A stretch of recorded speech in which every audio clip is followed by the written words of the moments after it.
Hello friend, स्वागत है आपका अपने चैनल आज क्लास में। आज के इस वीडियो में इतिहास के काफ़ी महत्वपूर्ण ऑब्जेक्टिव प्रश्न बताएंगे जो आपके फाइनल बोर्ड परीक्षा में बार बार पूछे जाते हैं। और साथ में हम आपको लाइव प्रूफ भी देंगे कि कौन प्रश्न कितना बार बोर्ड परीक्षा में पूछा गया है। तो एक भी प्रश्न आप लोग इसकी मत कीजिएगा, वीडियो को प्लीज़ आप लोग शुरू से लेकर अंत तक देखिएगा। और हमारे वेबसाइट पे ऑनलाइन टेस्ट चल रहा है, तो अभी तक आप टेस्ट नहीं दिए हैं तो जाके टेस्ट दे लीजिएगा। अगर आपको ऑनलाइन टेस्ट देना नहीं आता है तो वीडियो के लास्ट में हम आपको बताएंगे कि आप लोग ऑनलाइन टेस्ट कैसे दे सकते हैं। और अभी तक आप हमारे व्हाट्सएप ग्रुप में नहीं जुड़े हैं तो ये हमारा व्हाट्सएप नंबर है 87 89 30 73 04। इस पे आपको बोलना है कि सर मुझे ग्रुप में जोड़ दीजिए, तो हम आपको ग्रुप में जोड़ देंगे। तो आइए शुरू करते हैं पहले नंबर प्रश्न से। तो पहला नंबर प्रश्न है कि अंकोर वाट का मंदिर कहाँ स्थित है। और ये प्रश्न 2012 के कंपार्टमेंट परीक्षा में, 2015 में और 2019 में पूछा गया है। यहाँ पे आपको बताना है कि अंकोर वाट का मंदिर कहाँ स्थित है। तो कंबोडिया में स्थित है। यहाँ पे डी वाला ऑप्शन बिल्कुल ही सही हो जाएगा। एक प्रश्न ये भी पूछा जाता है कि अंकोर वाट का मंदिर किसने बनवाया था। तो सूर्यवर्मन द्वितीय ने बनवाया था, इसे आपको याद रखना है। एक प्रश्न ये भी पूछा जाता है कि अंकोर वाट के मंदिर में किस हिंदू देवता की पूजा होती है। तो भगवान विष्णु की पूजा होती है, इसे आपको याद रखना है। आइए देखते हैं अगला प्रश्न। दो नंबर प्रश्न है कि हिंद चीन पहुंचने वाले प्रथम व्यापारी कौन थे। और ये प्रश्न 2016 में, 2018 में और 2020 में पूछा गया है। यहाँ पे आपको बताना है कि हिंद चीन पहुंचने वाले प्रथम व्यापारी कौन थे। तो पुर्तगाली थे, इसे आपको याद रखना है। यहाँ पे सी वाला ऑप्शन बिल्कुल ही सही हो जाएगा। एक प्रश्न ये भी पूछा जाता है कि हिंद चीन क्षेत्र में कौन कौन से देश आते थे। तो लाओस, कंबोडिया और वियतनाम आते थे, तो इसे आपको याद रखना है। आइए देखते हैं अगला प्रश्न। 3 नंबर प्रश्न है कि वार एंड पीस किसकी रचना है। और ये प्रश्न 2014 में, 2019 में और 2021 में पूछा गया है। यहाँ पे आपको बताना है कि वार एंड पीस किसकी रचना है। तो लियो टोल्स्टॉय की रचना है, इसे आपको याद रखना है। यहाँ पे बी वाला ऑप्शन बिल्कुल ही सही हो जाएगा। एक प्रश्न ये भी पूछा जाता है कि दास कैपिटल किसने लिखा है। तो कार्ल मार्क्स ने लिखा है, इसे आपको याद रखना है। एक प्रश्न ये भी पूछा जाता है कि कार्ल मार्क्स का जन्म कहाँ पे हुआ था। तो जर्मनी में हुआ था, तो इसे भी साथ में आपको याद रखना है। आइए देखते हैं अगला प्रश्न। 4 नंबर प्रश्न है कि बोल्शेविक क्रांति कब हुई। और ये प्रश्न 2012 में, 2018 में और 2020 के प्रथम पाली में और 2020 के द्वितीय पाली में पूछा गया है। यहाँ पे आपको बताना है कि बोल्शेविक क्रांति कब हुई थी। तो नवंबर 1917 में हुआ था, इसे आपको याद रखना है। यहाँ पे बी वाला ऑप्शन बिल्कुल ही सही हो जाएगा। एक प्रश्न ये भी पूछा जाता है कि बोल्शेविक क्रांति किस देश में हुआ था। तो रूस में हुआ था, इसे आपको याद रखना है। एक प्रश्न ये भी पूछा जाता है कि दुनिया का सबसे बड़ा देश कौन सा है। तो रूस है, तो इसे भी साथ में आपको याद रखना है। आइए देखते हैं अगला प्रश्न। 5 नंबर प्रश्न है कि विश्व में सर्वप्रथम मुद्रण की शुरुआत कहाँ हुई। और ये प्रश्न 2018 में, 2018 के कंपार्टमेंट परीक्षा में और 2021 के प्रथम पाली में और 2021 के द्वितीय पाली में पूछा गया है। यहाँ पे आपको बताना है कि विश्व में सर्वप्रथम मुद्रण की शुरुआत कहाँ पे हुई थी। तो चीन में हुआ था, इसे आपको याद रखना है। यहाँ पे सी वाला ऑप्शन बिल्कुल ही सही हो जाएगा। एक प्रश्न ये भी पूछा जाता है कि कागज का आविष्कार सबसे पहले किस देश में हुआ था। तो चीन में हुआ था, इसे आपको याद रखना है। एक प्रश्न ये भी पूछा जाता है कि कागजी मुद्रा की शुरुआत सबसे पहले किस देश में हुआ था। तो चीन में ही हुआ था, तो इसे भी साथ में आपको याद रखना है। आइए देखते हैं अगला प्रश्न।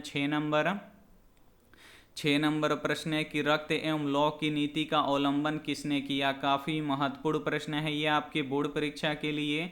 और ये प्रश्न 2011 में, 2017 में और 2020 में पूछा गया है। यहाँ पे आपको बताना है कि रक्त एवं लौह नीति का अवलंबन किसने किया। तो बिस्मार्क ने किया, इसे आपको याद रखना है। यहाँ पे सी वाला ऑप्शन बिल्कुल ही सही हो जाएगा। आइए देखते हैं अगला प्रश्न। 7 नंबर प्रश्न है कि गैरीवाल्डी पेशे से क्या क्या था, और ये प्रश्न 2012 में, 2014 में और 2019 में पूछा गया है। यहाँ पे आपको बताना है कि गैरिबाल्डी पेशे से क्या था, तो नाविक था, इसे आपको याद रखना है। यहाँ पे डी वाला ऑप्शन बिल्कुल ही सही हो जाएगा। ये देखते हैं अगला प्रश्न 8 नंबर प्रश्न है कि जर्मन राइन राज्य का निर्माण किसने किया था, और ये प्रश्न 2014 में और 2016 में पूछा गया है। यहाँ पे आपको बताना है कि जर्मन राइन राज्य का निर्माण किसने किया था, तो नेपोलियन बोनापार्ट ने किया था, इसे आपको याद रखना है। यहाँ पे बी वाला ऑप्शन बिल्कुल ही सही हो जाएगा। ये देखते हैं अगला प्रश्न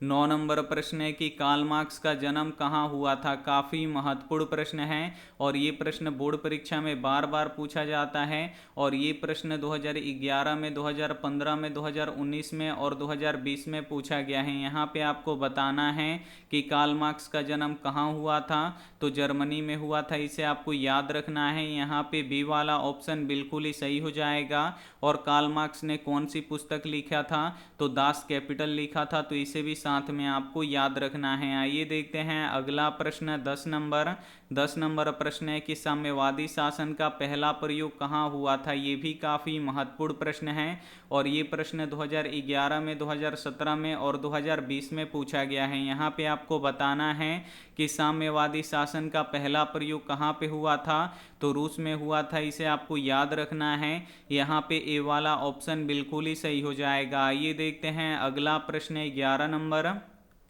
11 नंबर प्रश्न है कि सविनय अवज्ञा आंदोलन कब और किस यात्रा से शुरू हुआ, और ये प्रश्न 2019 में, 2020 में और 2021 में पूछा गया है। यहाँ पे आपको बताना है कि सविनय अवज्ञा आंदोलन कब और किस यात्रा से शुरू हुआ, तो 1930 में ये शुरू हुआ, और किस यात्रा से शुरू हुआ, तो दांडी यात्रा से शुरू हुआ, तो यहाँ पे सी वाला ऑप्शन बिल्कुल ही सही हो जाएगा। ये देखते हैं अगला प्रश्न 12 नंबर प्रश्न है कि पूर्ण स्वराज की मांग का प्रस्ताव कांग्रेस के किस वार्षिक अधिवेशन में पारित हुआ, और ये प्रश्न 2011 में और 2018 में पूछा गया है। यहाँ पे आपको बताना है कि पूर्ण स्वराज की मांग का प्रस्ताव कांग्रेस के किस वार्षिक अधिवेशन में पारित किया गया, तो 1929 लाहौर अधिवेशन में पारित किया गया, इसे आपको याद रखना है। यहाँ पे ए वाला ऑप्शन बिल्कुल ही सही हो जाएगा। ये देखते हैं अगला प्रश्न 13 नंबर प्रश्न है कि राष्ट्रीय स्वयंसेवक संघ की स्थापना कब और किसने की, और ये प्रश्न 2012 में, 2018 में और 2020 में पूछा गया है। यहाँ पे आपको बताना है कि राष्ट्रीय स्वयंसेवक संघ की स्थापना कब और किसने किया, तो 1925 में इसका स्थापना हुआ, और किसने किया, तो केवी हेड गोवर ने किया, इसे आपको याद रखना है। यहाँ पे बी वाला ऑप्शन बिल्कुल ही सही हो जाएगा। एक भी प्रश्न आप लोग इसकी मत कीजिएगा। वीडियो को प्लीज़ आप लोग शुरू से लेके अंत तक देखिएगा, और वीडियो को अभी तक आप लाइक नहीं किए तो प्लीज़ आप लोग वीडियो को लाइक कर दीजिएगा, और चैनल को अभी तक आप सब्सक्राइब नहीं किए तो चैनल को सब्सक्राइब करके साथ में बेल आइकन को ऑल पे दबा लीजिएगा, ताकि जब भी लाइव क्लास हो तो आपके पास नोटिफिकेशन पहुंचता रहे। आइए देखते हैं अगला प्रश्न 14 नंबर प्रश्न है कि वल्लभ भाई पटेल को सरदार की उपाधि किस किसान आंदोलन के दौरान दी गई। काफ़ी महत्वपूर्ण प्रश्न है और ये प्रश्न 2013 में और 2018 में पूछा गया है। यहाँ पे आपको बताना है कि वल्लभ भाई पटेल को सरदार की उपाधि किस किसान आंदोलन के दौरान दी गई, तो बारदोली किसान आंदोलन के दौरान दी गई। यहाँ पे ए वाला ऑप्शन बिल्कुल ही सही हो जाएगा।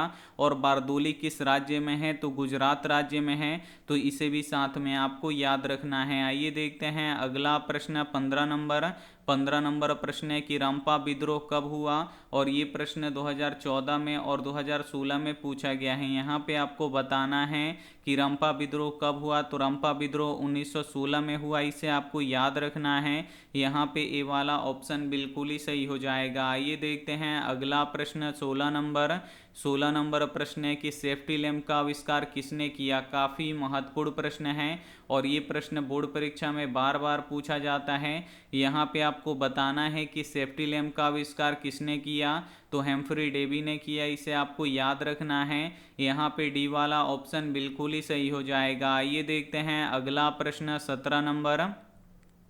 17 नंबर प्रश्न है कि अखिल भारतीय ट्रेड यूनियन कांग्रेस की स्थापना कब हुई, और ये प्रश्न 2016 में और 2021 में पूछा गया है। यहाँ पे आपको बताना है कि अखिल भारतीय ट्रेड यूनियन कांग्रेस की स्थापना कब हुई, तो 1920 में हुआ। इसे आपको याद रखना है। यहाँ पे डी वाला ऑप्शन बिल्कुल ही सही हो जाएगा। और अखिल भारतीय ट्रेड यूनियन कांग्रेस के पहले अध्यक्ष कौन थे, तो लाला लाजपत राय थे। तो इसे भी साथ में आपको याद रखना है। आइए देखते हैं अगला प्रश्न 18 नंबर प्रश्न है कि विश्वव्यापी आर्थिक संकट किस वर्ष आरंभ हुआ था। और ये प्रश्न 2019 में, 2020 में और 2021 में पूछा गया है। यहाँ पे आपको बताना है कि विश्वव्यापी आर्थिक संकट किस वर्ष आरंभ हुआ था, यानी किस वर्ष शुरू हुआ था। तो 1929 में शुरू हुआ था। इसे आपको याद रखना है। यहाँ पे सी वाला ऑप्शन बिल्कुल ही सही हो जाएगा। आइए देखते हैं अगला प्रश्न 19 नंबर प्रश्न है कि प्राचीन काल में किस स्थल मार्ग से एशिया और यूरोप का व्यापार होता था। और ये प्रश्न 2018 में और 2021 में पूछा गया है। यहाँ पे आपको बताना है कि प्राचीन काल में किस स्थल मार्ग से एशिया और यूरोप का व्यापार होता था।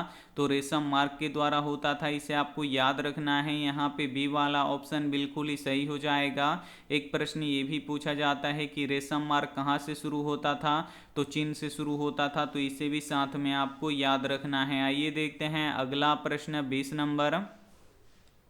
20 नंबर प्रश्न है कि समाजवादियों का बाइबिल किसे कहा जाता है। और ये प्रश्न 2019 में और 2021 में पूछा गया है। यहाँ पे आपको बताना है कि समाजवादियों का बाइबिल किसे कहा जाता है। तो दास कैपिटल को कहा जाता है। इसे आपको याद रखना है। यहाँ पे ए वाला ऑप्शन बिल्कुल ही सही हो जाएगा।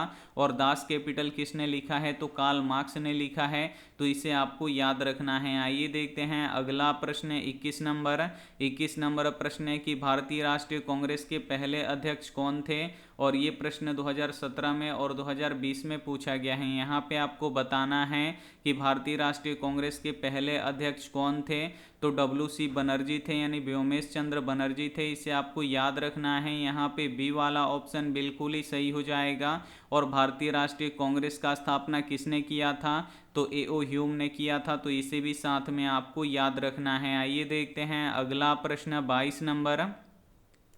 22 नंबर प्रश्न है कि जालियांवाला बाग हत्याकांड किस तिथि को हुआ। और ये प्रश्न 2011 में, 2019 में और 2019 के कंपार्टमेंट परीक्षा में पूछा गया है। यहाँ पे आपको बताना है कि जालियांवाला बाग हत्याकांड किस तिथि को हुआ था।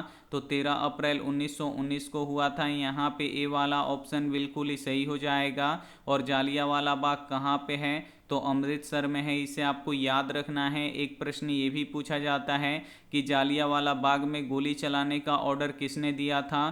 तो जनरल ओ डायर ने दिया था। तो इसे भी साथ में आपको याद रखना है। आइए देखते हैं अगला प्रश्न 23 नंबर प्रश्न है कि भारतीय राष्ट्रीय कांग्रेस की स्थापना कब हुई। और ये प्रश्न 2019 में और 2021 में पूछा गया है। यहाँ पे आपको बताना है कि भारतीय राष्ट्रीय कांग्रेस की स्थापना कब हुई। तो 1885 में हुआ। इसे आपको याद रखना है। यहाँ पे ए वाला ऑप्शन बिल्कुल ही सही हो जाएगा। यहाँ पे इतिहास के सभी महत्वपूर्ण ऑब्जेक्टिव प्रश्न हम आपको बता चुके हैं, जो फाइनल बोर्ड परीक्षा में बार बार पूछे जाते हैं। तो इसमें से जो भी प्रश्न आपको याद ना हो तो प्लीज़ आप लोग उसे नोटबुक पे लिख के ज़रूर याद कर लीजिएगा। और वीडियो को अभी तक आप लाइक नहीं किए तो वीडियो को आप लोग लाइक कीजिए, अपने दोस्तों के पास इस वीडियो को ज़रूर शेयर कीजिए।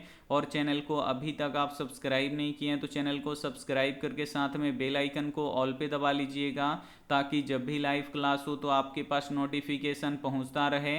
अब हम यहां पे आपको बताएंगे कि आप लोग ऑनलाइन टेस्ट कैसे दे सकते हैं और फ्री में PDF और नोट्स कैसे डाउनलोड कर सकते हैं। तो सभी के फ़ोन में होता है गूगल और क्रोम, तो दोनों में से किसी एक को आपको ओपन कर लेना है, खोल लेना है।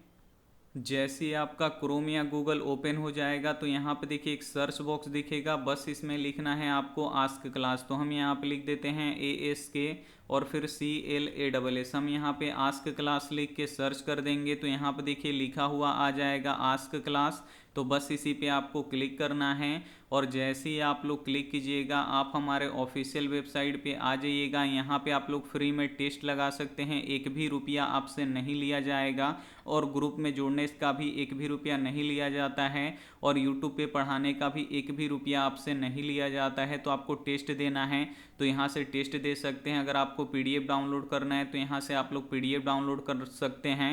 तो अगर आपको टेस्ट देना है तो इस टेस्ट वाले बटन पे आप लोग क्लिक कीजिएगा, तो यहाँ पे बहुत सारा टेस्ट यहाँ पे ओपन हो जाएगा, आप लोग देख सकते हैं। तो इसमें से आप लोग कौन सा टेस्ट देंगे, तो देखिए जो सबसे ऊपर वाला होगा वही आपको यहाँ पे टेस्ट देना है। तो हम यहाँ पे सबसे ऊपर वाले पे क्लिक करते हैं तो हमारा टेस्ट यहाँ पे ओपन हो जाएगा, आप लोग देख सकते हैं। और यहाँ पे 368 बच्चों ने टेस्ट दे दिए हैं। तो बस आपको स्टार्ट वाले बटन पे क्लिक करना है। तो जैसे ही क्लिक कीजिएगा यहाँ पे नाम पूछेगा, तो यहाँ पे आप लोग अपना नाम लिख दीजिएगा। फिर ये जो नेक्स्ट वाला बटन है इसको दबा दीजिएगा। तो यहाँ पे देखिए टेस्ट स्टार्ट हो जाएगा और इस टेस्ट में 30 ऑब्जेक्टिव प्रश्न हैं और प्रत्येक प्रश्न का यहाँ पे 4 ऑप्शन है जिसमें से एक सही है। सही वाले पे टिक कीजिएगा तो ग्रीन हो जाएगा, गलत वाले पे टिक कीजिएगा तो रेड हो जाएगा। तो यहाँ पे पहला प्रश्न है कि बिरजू महाराज का संबंध किससे है, तो कथक नृत्य से है। तो यहाँ पे देखिए सही है, तो यहाँ पे ग्रीन हो गया। अब अगला क्वेश्चन लाना है तो आपको नेक्स्ट पे दबाना है। तो यहाँ पे अगला क्वेश्चन आ गया। अब यहाँ पे देखिए दूसरा क्वेश्चन है कि गैस के रूप में पाए जाने वाला हार्मोन है तो कौन सा है, तो एथिलीन है, लेकिन हम यहाँ पे जिब्रेलिन पे टिक करेंगे तो देखिए गलत हो जाएगा और जो सही आंसर है वो आपको बताएगा। तो ऐसे आप लोग टेस्ट दे सकते हैं। अगर आपको पीडीएफ डाउनलोड करना है तो यहाँ पे देखिए डाउनलोड पीडीएफ लिखा हुआ है, तो बस इसी पे आपको क्लिक करना है।